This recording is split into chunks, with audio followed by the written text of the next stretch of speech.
Let's do it. Alrighty, here we go. My name is Marty Fox from WHITEFOX. Now, here's the deal. All right, welcome to another episode of With the Fox. Marty Fox with me with a long black in his hand. It's very necessary for you. You've been here, there and everywhere, mate. You going okay?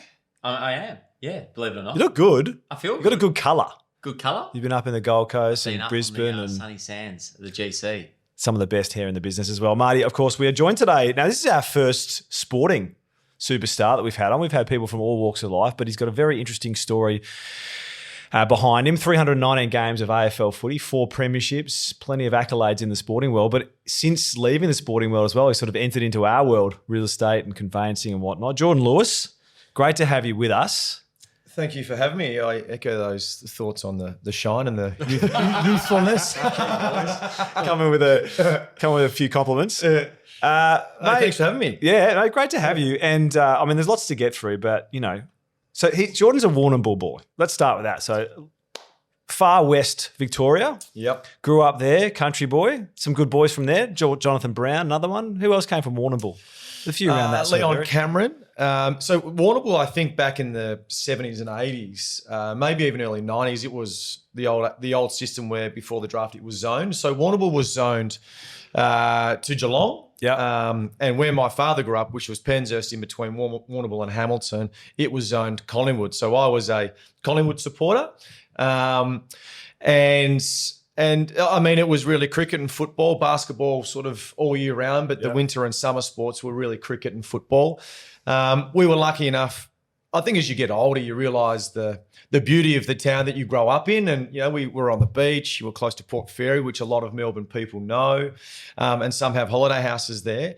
But it was just a really cool childhood. You know, there was no social media. There was You grew up on property? Was it? No, we're in town. Yeah. But I really loved the land, and every school holidays I used to go to a mate of mine, Josh Baxter's dairy farm, and you know, we'd milk in the morning and then go shooting all day and then come back and milk at night. I think the simplicity of those school holidays and those activities really appealed to me. Do you still tap into that type of lifestyle now? Do you have a farm or do you have a place where you go and sort of get back to that state of mind? Yeah, so my cousin owns a farm in Warrnambool, and I think if I gave my kids, I've got 4 kids, 4 boys, 4 active boys, and if I gave them the option of, you know, snowfields or you know, Queensland, or we can go down to Warrnambool and go to my cousin's farm, they'd be picking the farm probably nearly every time, because it's just different stimulus, I think, to get out in the clean air and and help chase sheep around. It sounds simple, but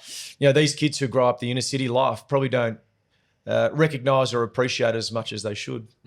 So tell us about your path to footy, because elite sport, there's so many good stories of people who come out of smaller towns, farming communities, it's that hard work thing, who make it on the big stage. For you, was that always the dream, to be a sportsman? No, it wasn't. And I think I always remember back to, I always thought Melbourne was so far away. Like being a young kid growing up, you know, when you grow up in your family home, you think that's the biggest house you've ever been in. Then you grow up and you go back to that, you go, it's like a 1-bedroom unit. But I just thought Melbourne was so far away, and I just didn't know how to get there. So my idols and what I wanted to aspire to be as a young kid was I wanted to play local football for Warrnambool, because you know, there were some great senior players there. Dad was a part of the selection committee, so I was exposed to that from a really young age. And I thought these guys they were my heroes at that time.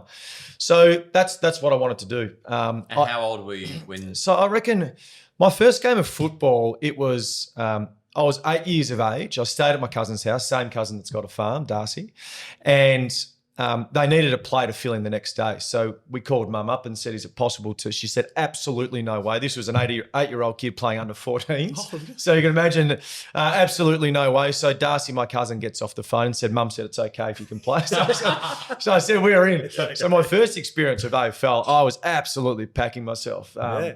You know, there was a kid in the middle of the football field making sandcastles. So I just joined him. That was sort of where I was, and the game went on around us. But I think in life, and maybe even in business, things just happen along the way, and you just grab the opportunity. So, you know, for me, it was playing well in games that mattered, and you know, being recognised by people outside of Warrnambool, and then being able to make rep teams. And then when you make the rep teams, play well in that type of competition, and then play, Victoria and Australia. So for me, it was just a really slow progression. It was never something that I dreamed of doing. And I think... Were you renowned for those early years for the grit, or was it the talent? Like, was it your work ethic? What was your thing on the field early days that people would recognise? Yeah, I think the strength that I was probably recognised for early was what they call football IQ. So I probably wasn't the most athletic or the tallest or the quickest, but I could always find the ball.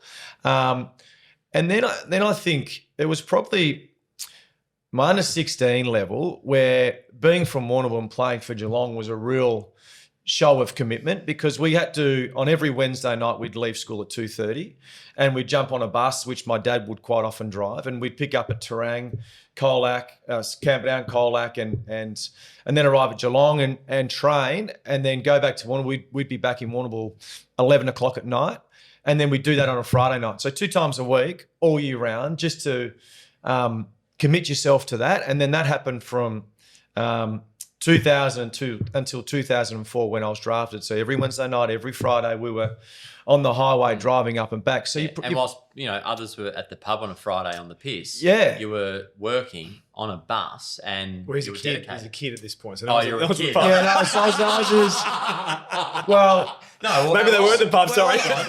we're still recording. No, we're at the bar. Sorry.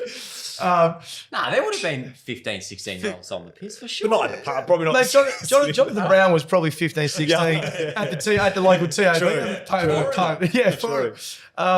So I think when you look back on those experiences, without you even knowing, you showed commitment, because it was a passion that you wanted to pursue. So doing that, you had to then make these necessary steps to get there. So yeah, reflecting, it was a big commitment. But were you a kid who was like bloody minded? And because I'd imagine when you get in the AFL system, you get a bit of a shock. Like, this is pretty full on, very professional and whatnot. At that point, like 15, 16, were you very driven? Did you go to your room? Do you have a plan? What sort of kid were you when it comes to that sort of? No, I wasn't. No, like there were times where, I played one of my greatest games as a junior, albeit it was locally, and I had 16 steamed him Sims the night before the game. like just stuff. Yeah, as a kid, you can. It's funny how you remember those moments. Yeah, you Isn't can it just weird? eat what you want or whatever. But I was never not like the kids these days. Not like the health conscious kids who come into the system or into the workforce like so prepared, ready to go. That also comes with a little bit of entitlement, I think, and. We were really raw. I didn't know what other kids were doing because no kid would share anything on social media. So yeah, my first experience coming to the city, these were like men we were playing against. They were well developed. They had a lot more kids to choose from.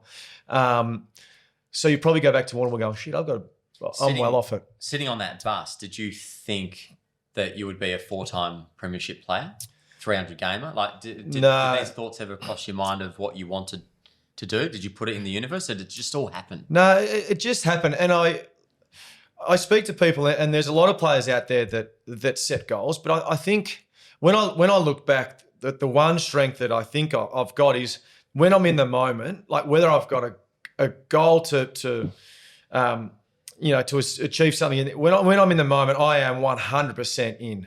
So whether that be a training session and it is a competitive training drill, I'm in. I want to beat you. I want to beat you. And that was a lot of our teammates. I didn't get off on a fierce competitor. Yeah, I didn't get off, nor was I motivated by a premiership at the end of the season. That was clearly great to do that. But I just loved the day-to-day competitive grind, satisfaction you get at the end of a session. And I think maybe that was a really big part of what we're able to achieve. Yeah. I'm quite similar with work. I love the day-to-day. I love the continual problem solving, the grit, the Monday morning, all those steps. You open an office and it's like, yeah, I knew that was going to happen because I put in the reps. Yeah. It's like, oh, you must be stoked. Well, yeah, but I was stoked in the lead up. Yeah. I was enjoying getting to that stage. Yeah. And it sounds funny, but quite often the the premiership isn't necessarily as satisfying as the big victory after a big loss, or it's. Yeah, I don't know. I know what you mean. I'm with you on that. Well, also, correct me if I'm wrong, like you guys, Hawthorn won a premiership probably ahead of its time. So you guys got this taste of it in 2008 and you're like, oh, okay. Now, I don't know whether you thought or people thought, oh, this is, not that it's easy, but we will do more of this. And then you had some tough years after that, or not tough, but like 09 didn't even make the finals. So then did that give you different perspective in 12, 13, 14, 15 when you started to go, okay, we've got to work very hard? Because arguably Hawthorn wasn't the best team in 13, 14, 15 to win the flag. Yeah.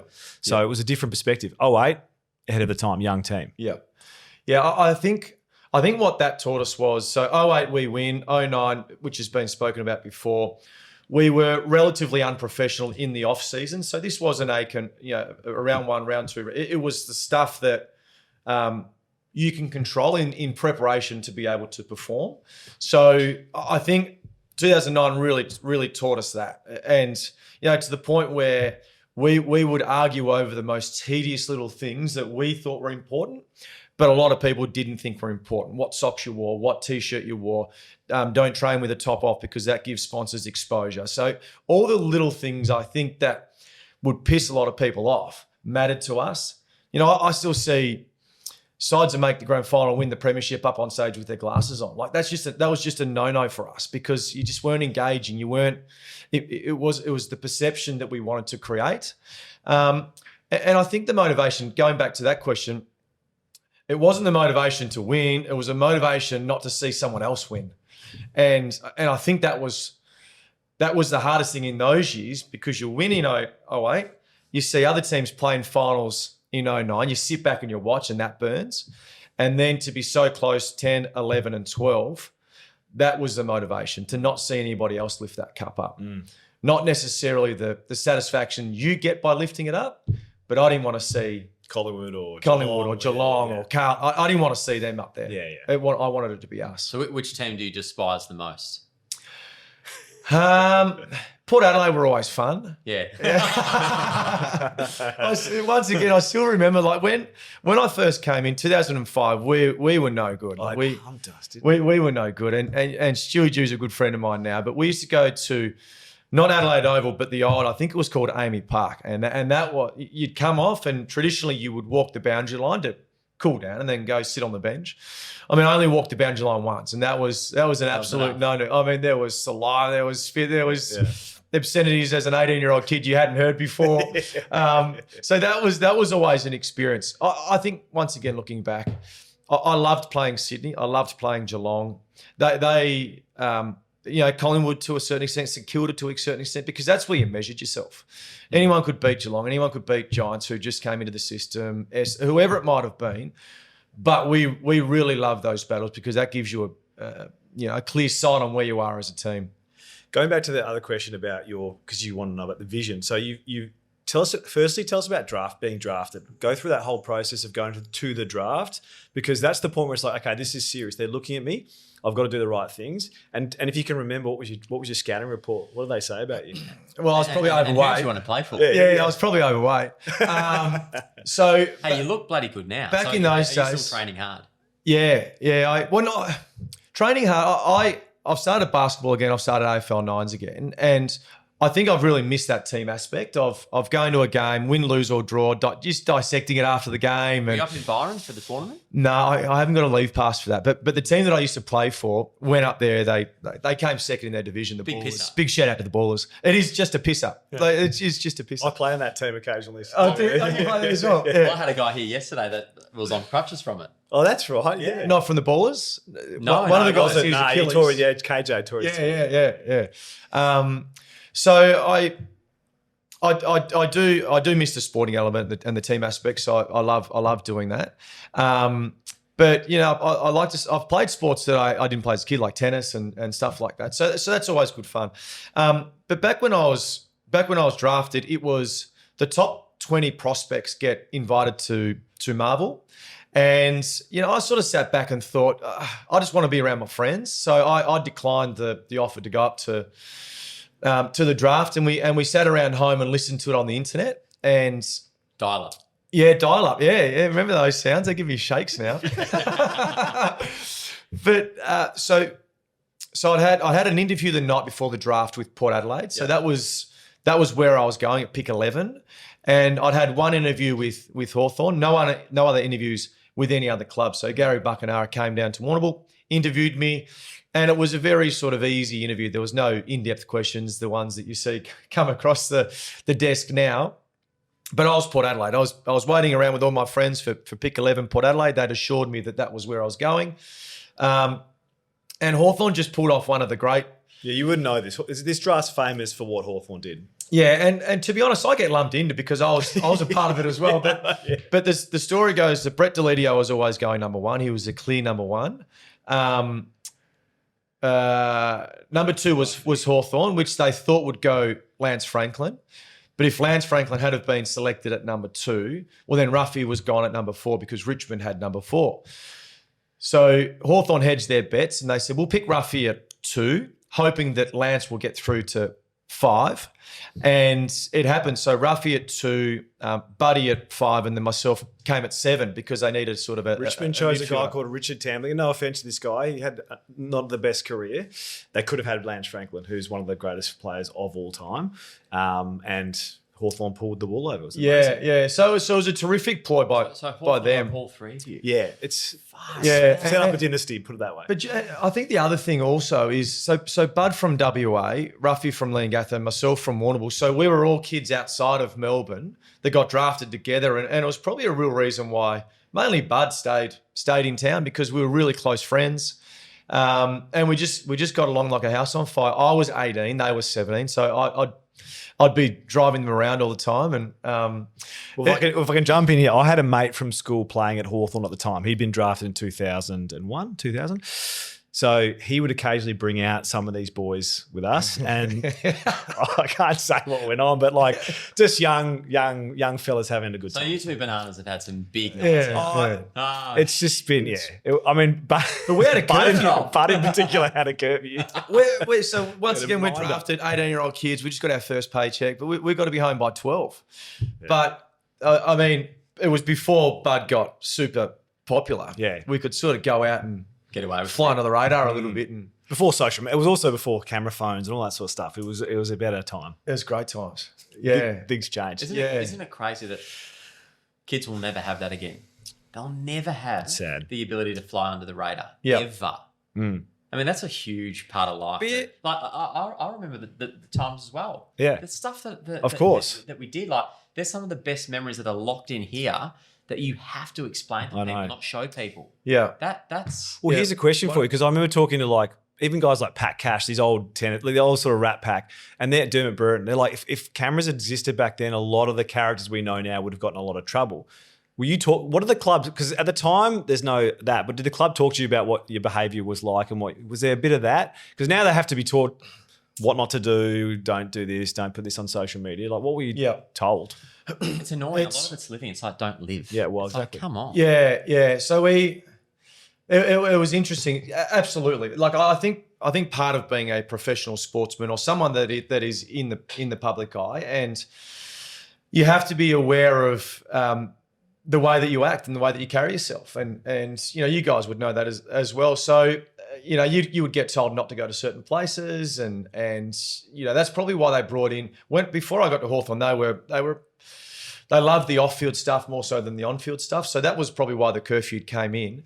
But the only way that it would get back there if we were out was through, mates who saw us out or word of mouth, or so we weren't incriminating ourselves. No. We were just hoping that we'd get through. But yeah, I think you're right. My generation that came through were the perfect generation, I think, because we experienced what it was like pre-social media, but we also got that experience what it was like with social media and how it didn't really interest us. And it was fun. Like, it was good fun. I've always said the same thing, that we, because there's 7 years between us? Or 6, yeah. 6 years.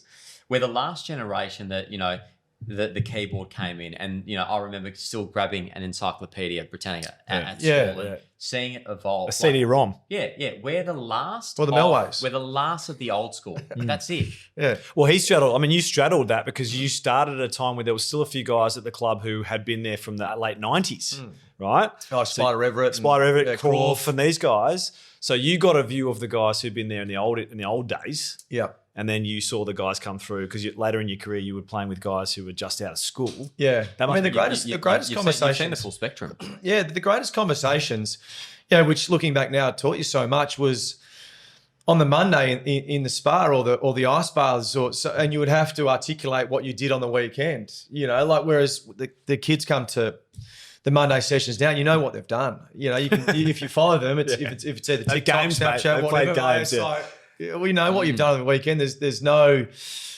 inquisitive conversations that you have to have and excitement that brings about on a Monday. But there's also been some great things come from it. So, I think you got to sort of embrace both.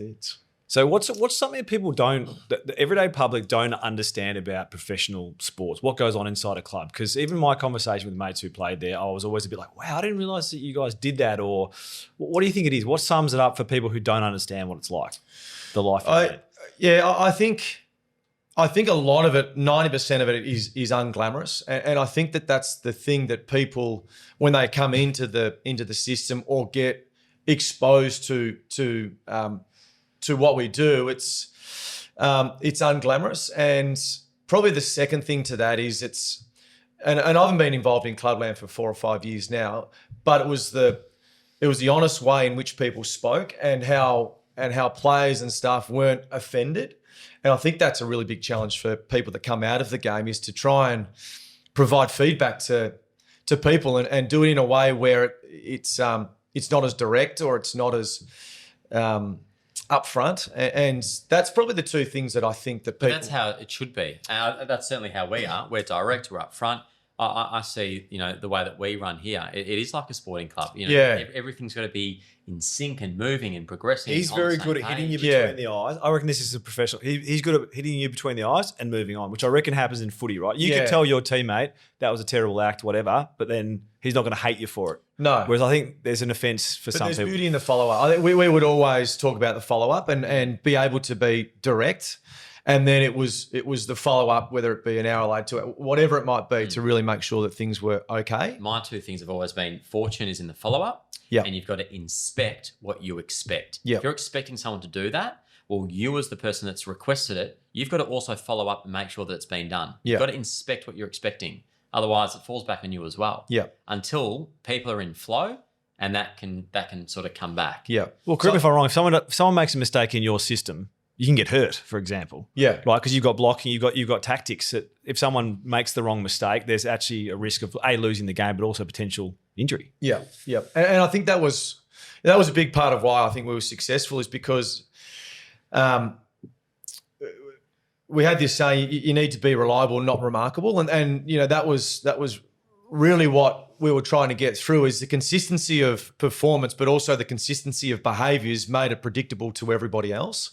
And I think that's what good teams, it's sort of probably what you're saying here, the repetitive nature in which you work, the reliability and the responsibility go hand in hand for high performance. And what's the feeling like when you see a group of people that have got that shared vision that they're chasing? Like that's just an awesome feeling when you see everyone's on that same page to get the biscuits. It's strong, and I think quite often what I see is from the outside looking in, it is so obvious. But when you're internal, because of what we do, the coach's role is to keep you on edge. You don't necessarily.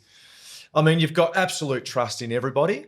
You've got trust in their performance, trust in their everything like that. But because people would say to me, like, how was it? 13, 14, 15, you must have felt on top of the world. Well, absolutely not. Like on edge. We're on edge the whole time. And I'll speak about the Giants and the Gold Coast when they'll come into the system. Playing against them, you are like, well, if we don't play well today, we might lose. And we go out and win by 100 points.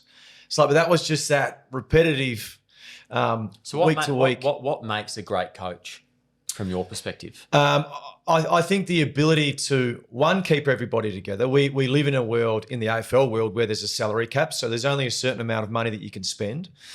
So what's that like when you know that certain people are getting paid X dollars, but you might be performing better? And how does that all work? Yeah, I think it's tough. I think it's really tough. And that's that's when I first started. The way in which players were able to move wasn't as freely as what it is now. And I think the real challenge with the AFL world at the moment is players are always thinking that the grass is always greener. And Well, the money's extraordinary now compared to when you the money started. is extraordinary. And but Clarko sold this vision about you've got a certain amount of time to be in this game. You've got a lot of years left post-football.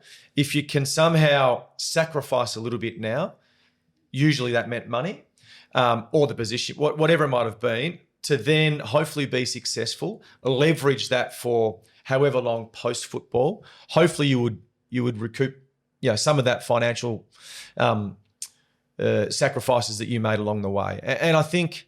So during those key years when you are a professional sports person, knowing that they're also probably the most pivotal years to become a business person, how is the week structured in terms of training versus education? What could you do during that period mentally, to set yourself up for when you left the game? Yeah, it's tough, and I still think it is really tough.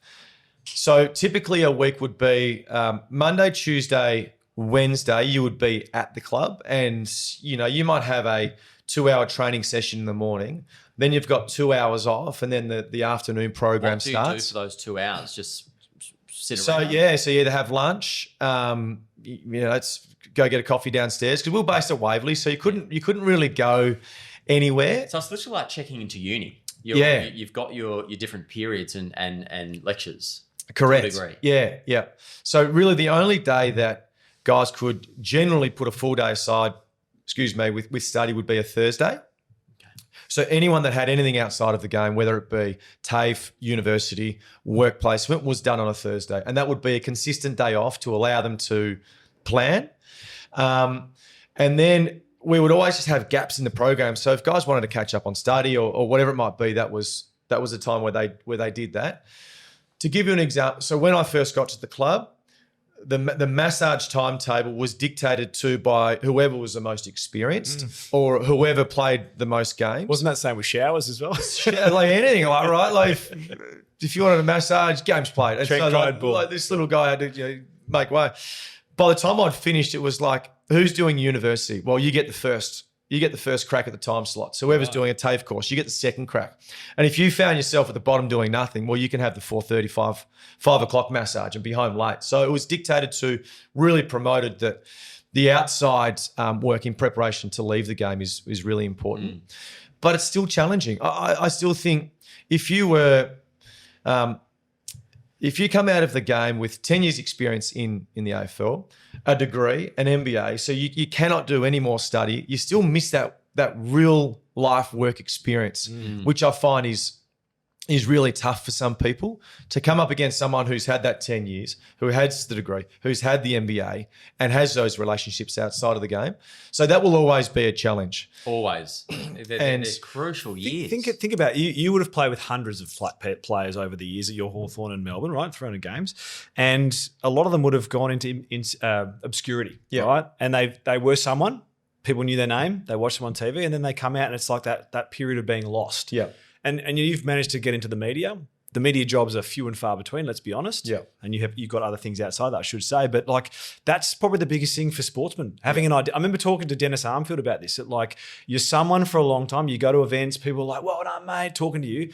And 2, 3, 4 years post-footy, that's gone. Yeah. I went to a cycling event earlier this year, and Andy Schleck spoke, the Tour de France winner, and he painted a really good picture because they said, what's it like to be the winner of the Tour de France, the greatest cycling race in the world? He goes, I'll give you a quick example. So he wins the Tour de France, I think, and wherever he lives, he had to go back down to Paris to be presented in front of people. So private chauffeur picks him up, drives him to the airport, private plane down to I think Luxembourg, down to Paris. Driver, private plane back. The next year, because he didn't win, he then had to go and present to the next person. So he had to get himself to the airport, fly commercial down to Paris, and then sit at the back of the stage while everyone was cheering the current winner. He goes, it made me realise people don't, and this is exactly the same in AFL, so whatever sport around the world, people cheer for the jumper. If you so happen to be in that jumper for that short period of time, you can think that they're cheering for you, but they're not. Because as soon as you're out of the game, they find someone new. And then they cheer for that person. When they're out of the jumper, they find someone They new. cheer for the jumper. That's such a reality check. Yeah, but you are a small part of that fan's journey along the way. And they may remember you, they may not remember you, but they'll remember the club, they remember the team that they support, and you are a small part. So players who don't understand that and don't understand, when they finish at that, they really struggle. Yeah. There's a lot of stories there. Now, Marty's an expert at I guess identifying talent. Outside of footy, you've left the game. You've also now been part of that, trying to find the coach or being part of the panel to find the coach for Essendon. Yeah. How was that process? Like, you're now charged with it. It's a pretty important thing, right? The person who's going to steer the ship. So you went through that. Tell us about that process. Yeah, I think for me, looking back, it was I didn't understand the enormity of the coaching job. Back in, once again, the sort of the 90s, like, you are the coach, you train Tuesday, Thursday, play on a weekend. That's primarily your role. Now it is AFL. You've got to be involved in the AFLW program. You've got to be involved in sponsors who want it, who want their flesh. It is everything but probably coaching. It's business. It is, and business. it is, and politics. Yeah, and everything in between. Yeah. How did you make yourself, or how did you get onto the panel? Yeah, I was asked by Josh Marnie. So I had experience at Melbourne when Josh Marnie was there, who's now at the AFL. He was a football. He was a GM of football at Essendon at the time. So with that, I think they wanted quite a diverse selection panel, and I was recently out of the game, so that was my strength. But I really loved the process. I love that high detail, the really important positions, helping a club, albeit I speak to Hawthorn people, like, how the fuck can you go to Essendon and help them find a coach? I'm like, I just didn't see it like that. I just said leverage. Yeah, exactly. I was just like, I don't know. I just wanted the exposure, but it was good. And I was also a part of, the review of the football club. They haven't won a finals in thousands of days. So to go in, and I really wanted to see an organisation that, dysfunctional is not the right word, but why has this club not won in so long? And if you could pick two things, what are the two things?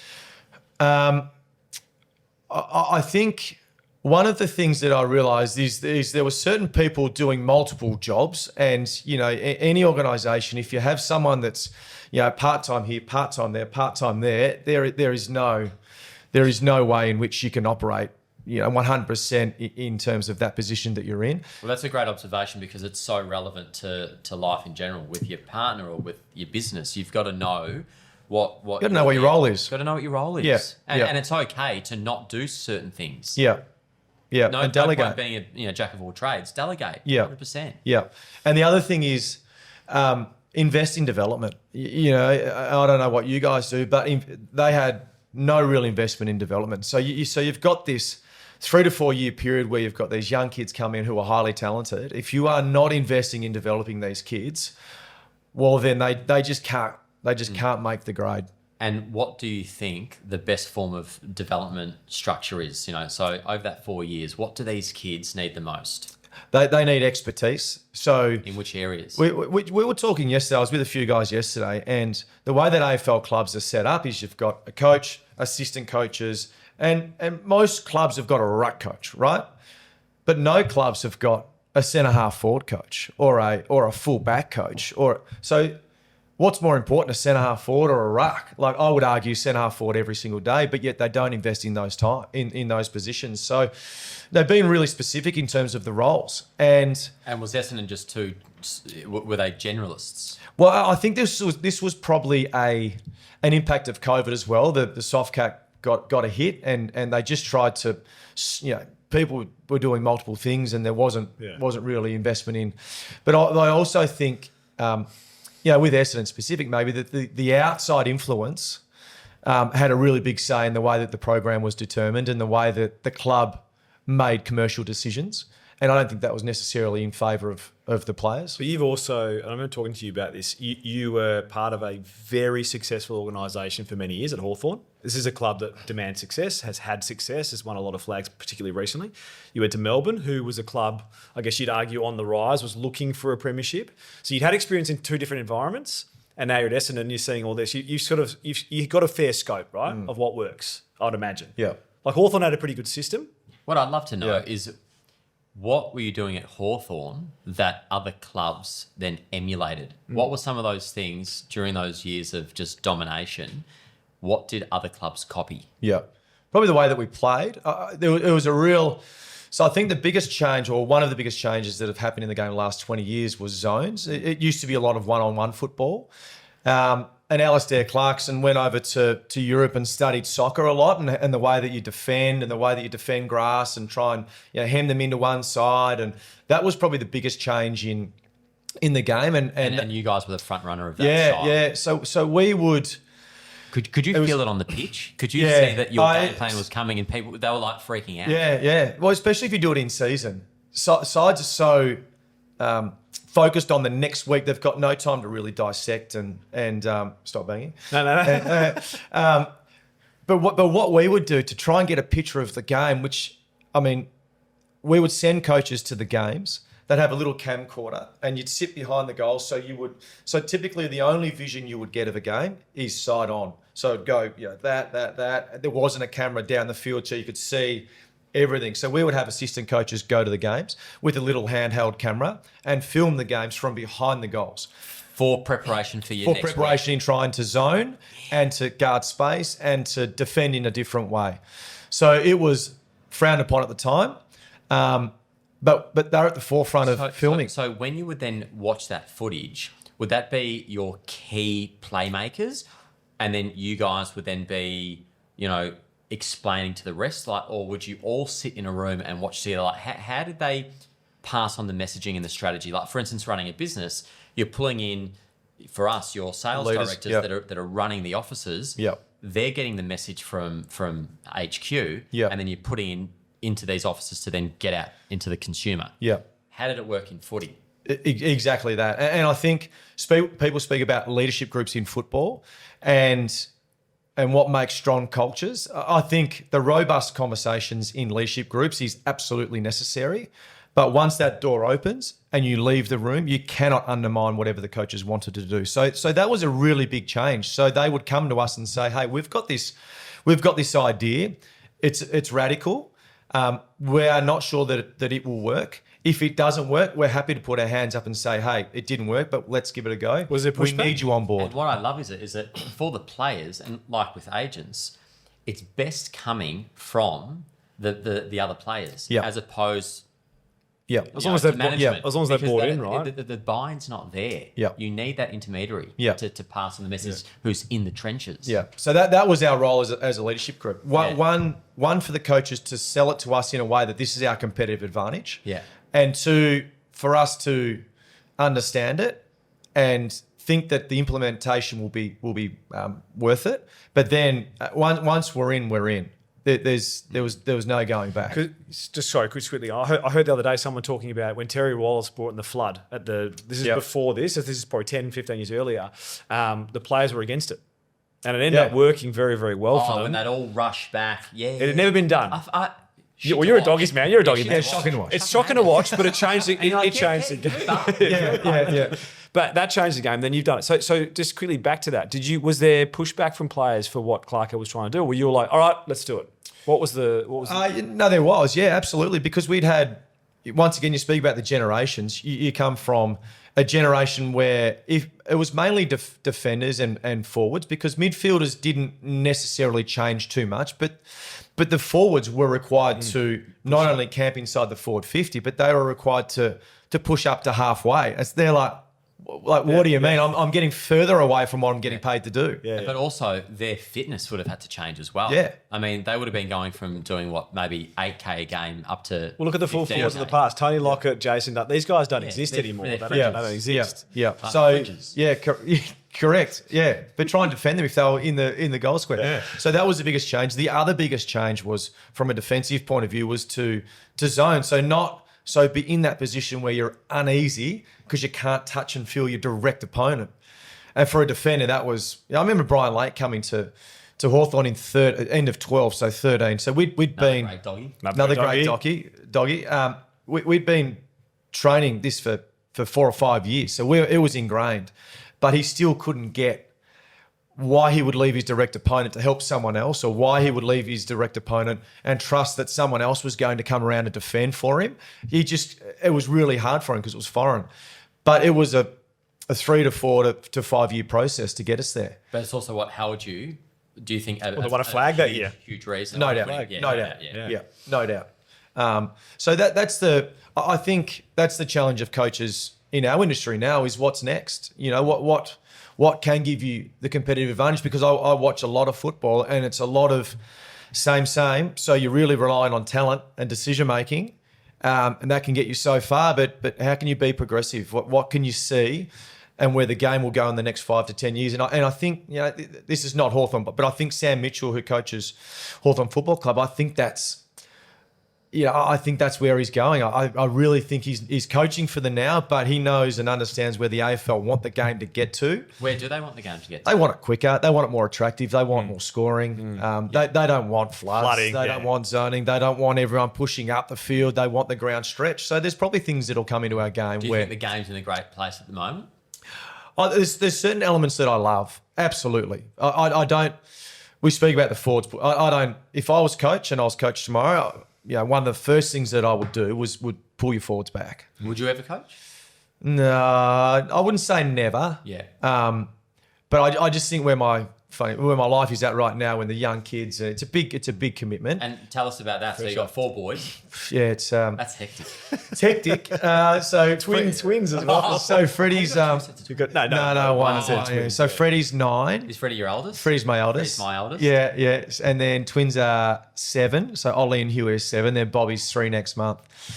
Easy. So it's bloody good fun though, and I think that's getting back to the commentary side. Commentary, you're still involved in the game, but still gives you time to be at home and be present and really enjoy those formal years where the kids are growing up and once again, I think that's what footy taught me, to be in the moment, stay in the moment, enjoy the little things.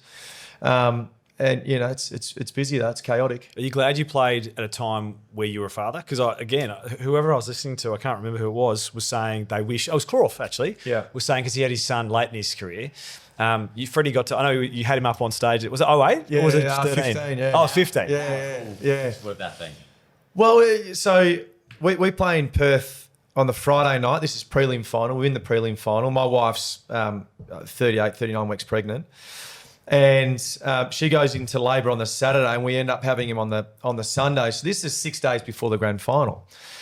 So my wife, she wanted to come, obviously. So we got all the experts to say, what would it do to Freddie if he was able to come to the game? Yeah, he put headphones on to try and drown out the noise, but there wasn't an issue with it. So the game finishes, we win, everyone's high on emotion. Lucy comes down to the boundary line, and she's got little Freddie in her arms, and it's funny, sort of get emotional about it. Yeah. I've never got emotional about it. I don't know why I am. Oh, it's a big moment, isn't it? But she brings him down, and she's like, "Do you want to have a hold?" I'm like, "Yeah." I'm going to take him out of the field. Stuff it. So I took him out of the field, and you don't realise until later how small he was. But I took him up onto the dais, and we got some great photos. Yeah. But I think the thing that it does is when you're a parent in any walk of life, it just provides perspective on what you do, and the ability to separate work to home life. And when you get that moment to combine them, that's the special moment that you cherish forever. Yeah. So it was. It was a cool moment, and he was able to. It's funny, he's a Melbourne supporter. You'd hate hearing that. When I see him in a decent, I'm like, what's going on? So I got 2 and 2, 2 Hawks, 2 Melbourne. But he saw Dad play. I know he was a baby then, but he saw Dad play a few years later. Like that. Yeah. It's like Freddie watching you do an auction, or my son watching me do something. Oh, there's something about your kid because you are their idol. You turn it up. You are their idol. They actually make you perform better. Absolutely. 100%. Absolutely. Yeah. Because you want them to be proud, right, of whatever you do in life. And, even the twins, they came down to my last game in Hobart, and they can sort of vaguely remember it. But they're there. I've just finished watching this Starting Five, a Netflix doco on the basketballers, and Jason Tatum talks about having his son in the crowd, and he always looks to those two seats where his mother and son sit, and he goes, I get a real lift in knowing that my child is there watching me play. Imagine being LeBron. Imagine being LeBron. He's playing wins. Oh, It's crazy. but it's like having a good luck charm or a ritual or something like, there's certain things that you do. Yeah. The ultimate of that is the blood. Yeah. You can't beat Child, that. Yeah. So it was pretty cool. Hey, did you have any funny ritual before a game? I was relatively relaxed, but I had two things. So I would when I say that now, I'm starting to think, I'm like, fuck, that was Was weird. I thought that was normal. Yeah, I would always. So pasta 2 nights before the game, I'd go to Paran Market, same sort of shop, and I'd eat pasta, and I'd eat until I was sick. It was the only night of the week where I ate until I was full. Everything else, I'd just eat, fish and veggie and meat. Yeah, so a real grazer. Yeah, real grazer. 2 nights before a game, I'd eat that. The night before the game, I'd go to Hunky Dory's and get fish and have And the fish brown and rice and salad? No rice, just no carbs. No. I'd just have fish and salad. You'd have the carbs from the night before. Carbs night before. What sauce in the pasta? So bolognese. Always bolognese. Yeah, always from the pasta shop in Paran Market. Hopefully it's still there. I haven't been there for a long time. So that's what I'd do, and then I'd always be the first physio appointment. Because I never like to be rushed. I always get to places early. So even interstate, I'd drive the early bus. So there'd be probably 5 or 6 of us on a high bus. We'd get to the game early. I'd get my physio stuff out of the road, and then I was able to relax. But I'd always get to the game and strip off and weigh myself, and I'd always like to be 86.3 because then I'd know I'd sort of done everything during the week, feel really good about myself, be at a weight where I was comfortable, both strength and endurance. And they were probably the things that I would tick and then be mentally ready to play. What were you stronger or more have a bigger motor? What was your? No, I was pretty balanced? my endurance was probably average plus, not elite. Yeah. And my strength was my strength. Yeah, I think. yeah. Being a midfielder, one but on one, yeah. you back yourself in 8 out of 10. Yeah, but I came to the league at 91 kilos. So when you speak about my draft profile, and then I finished at 86.3, 86.2. So quite specific.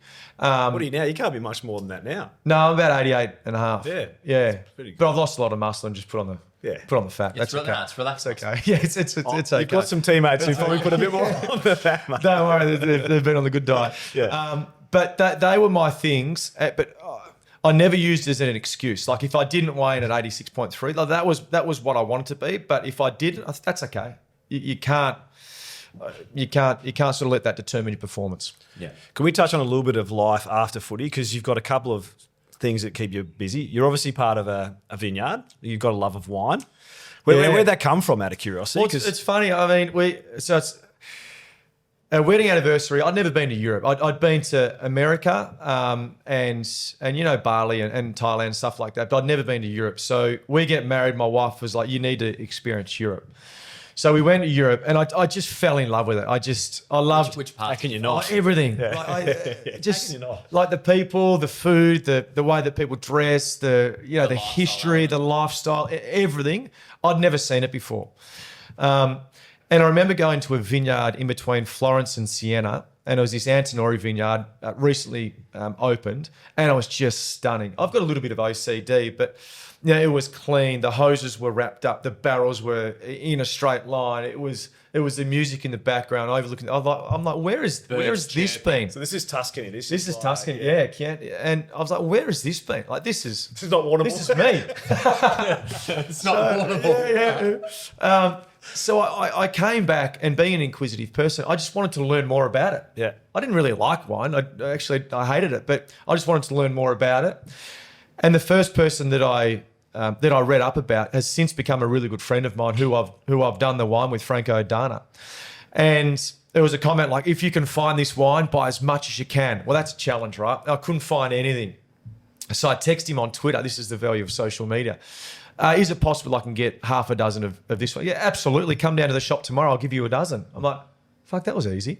But that started my love of wine. And funnily enough, next Friday, we're going back to Paris for our 10-year wedding anniversary, and we'll spend some time in Burgundy and Champagne. And I've built up this 10 years of of contacts and experience and catalogue, it's time to. If you follow him on social media, he'll often put a photo up and there's be 6 empty bottles. And you'll be like, "That's amazing! That's amazing! That's amazing!" Well, that's through meeting. I've got my 10-year wedding anniversary. Yeah. We're doing the same thing. Yeah, Heading back. Yeah, so head back, and my wife's brother has just moved over to Paris, Sammy, and so we'll go To live there. Yeah, for a couple of years. Cool. Lucky bugger. And so we're gonna do that, and I think it's one of those things. It's a little bit like football wine. Like if you were actually to go to the vineyard and see how it's rustic, it's farming, it's but yet you go to a restaurant, you see the wine list, and it's like this bottle is $500, $600,000. It's like You don't realise what's behind yeah, it. these are just farmers who love what they do, attention to detail. But we quite often just see the finished product. But it's one thing to be interested in it, which you are, and you've learned about it. But you've actually made it as well. That's another thing. So Yeah, how'd you get into the process of? Well, I think it was just through going out and drinking with 3 mates of mine, and so Franco and Anthony are brothers, and another guy, Sam Middleton, owns a vineyard in the Yarra Valley, Mount Mary, quite a famous Australian vineyard. So one night we're out and some grapes became available from a Mornington vineyard and a Yarra Valley vineyard, and which was a stupid question. Would you like to make a wine? I'm like, yeah, absolutely. So we started that in 2018, and I'm really lucky in a sense. I'm part of the sales team, which Sam and Franco quite often say, "Are there any sales happening?" Just drinking. But they're both the winemakers, and you're lucky to in the wine world. There's a lot of wankers in the wine world, whether it be consumers or makers. But I've managed to meet 3 genuinely good guys who understand the game and can make a wine at a level that's affordable. It's a good drop too. Yeah, well, there's 2 on my desk. I'm gonna polish one later. He'll be very happy. And lastly, as well, property wise, you've sort of stepped into a bit of that world as well with entry education. Tell us a bit about that. Yeah. So when I left the game, I went into the car game. So my in-laws were in car dealerships who have since sold out. So with the media, my work is at nights and on weekends. So I was trying to work out what else I could fill my time with. So I went into that for a period of time, and I got out of it. And funnily enough, I was on the way to CBRE to go into industrial real estate. Really? Yeah. Oh, Tommy Murphy. Tommy Murphy and Tommy Hayes and some guys there that I knew. Who sort of knew what I liked, and they said you'd be great in this area. So in doing that, you obviously have to get a certain level of qualification.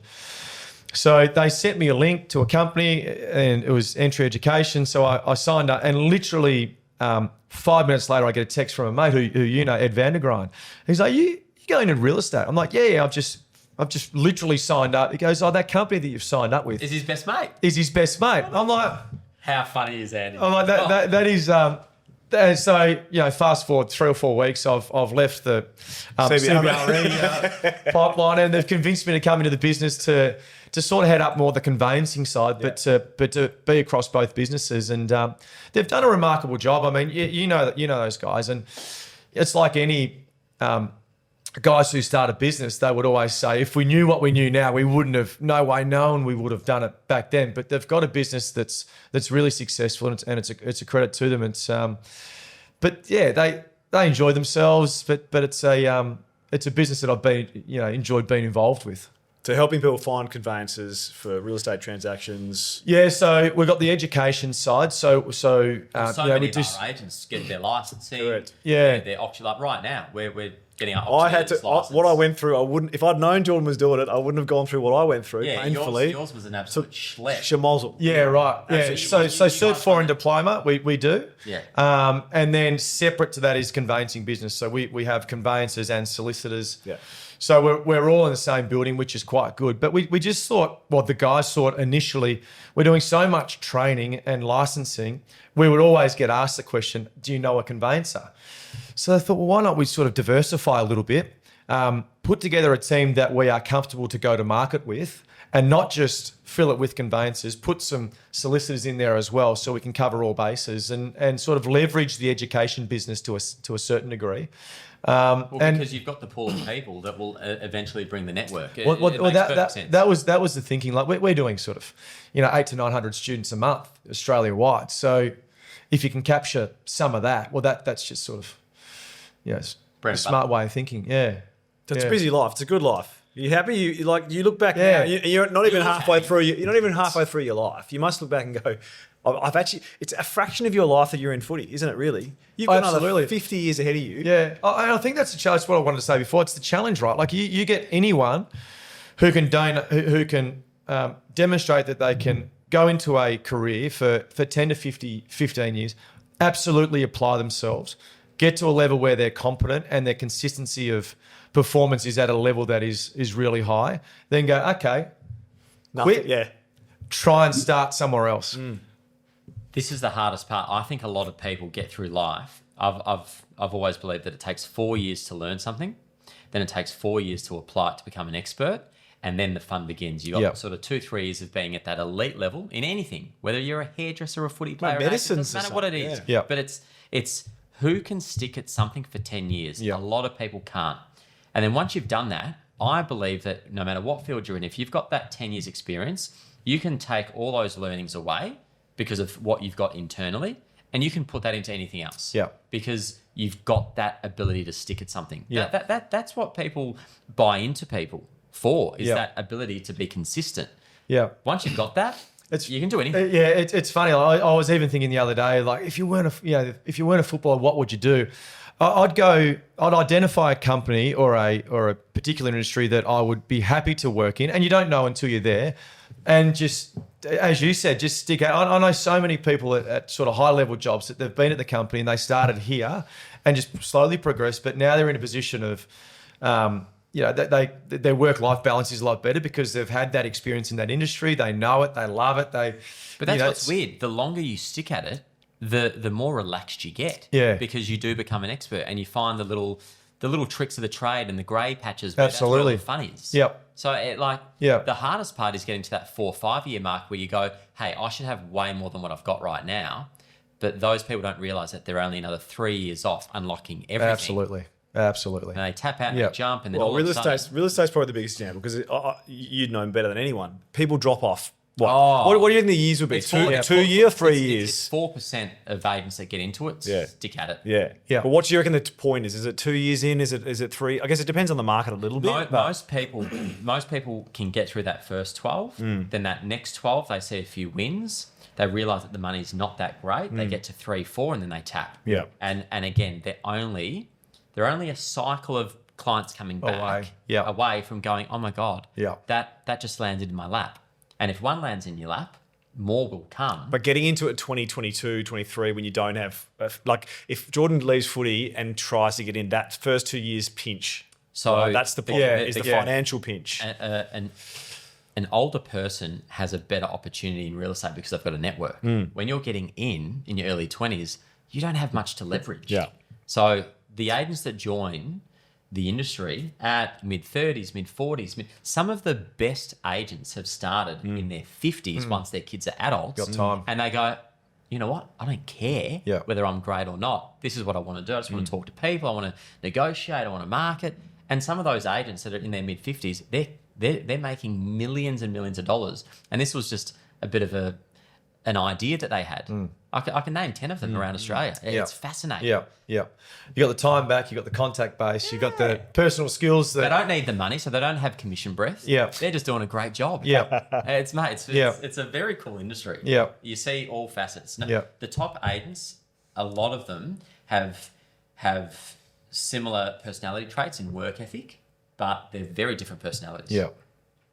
No, it's an interesting world.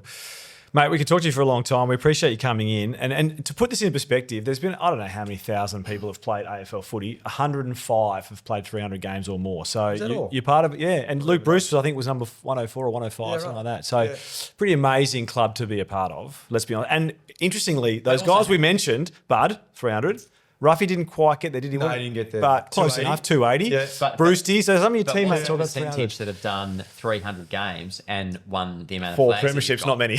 It'd be even smaller. That could be 10 people, maybe. Oh, it probably is. A few Hawthorn players like Dunstall. Did Dunstall win 4? Like 4? Gary, he didn't play through. Oh, he didn't play 300, did he? Yeah, there's not many. Not many. That would be a great stat Yeah, to see. We're going to Warrnambool. There's about 15 of us going to Warrnambool this weekend, so we might sit around Yes. the table and separate ourselves from the rest of them. Well, Dipper is probably the greatest at walking into a room and letting everyone know that who's won a premiership. Stand up if you won a premiership. Stand up if you won a Brownlow medal. Like he does that. It's like The Brownlow medal gets everyone. Yeah, the Brownlow medal. Mate, it's always great to chat to you, and good luck with everything. I mean, you've got so much going on, and if nothing else, with 4 boys. I don't know how you do 4 boys. good You fun. and Luce, Lou and Luce, good great fun. couple What a as great well. life and, Yeah. and what a great bloke. It's good fun. Thanks for coming on to With the Fox. Thanks for having me.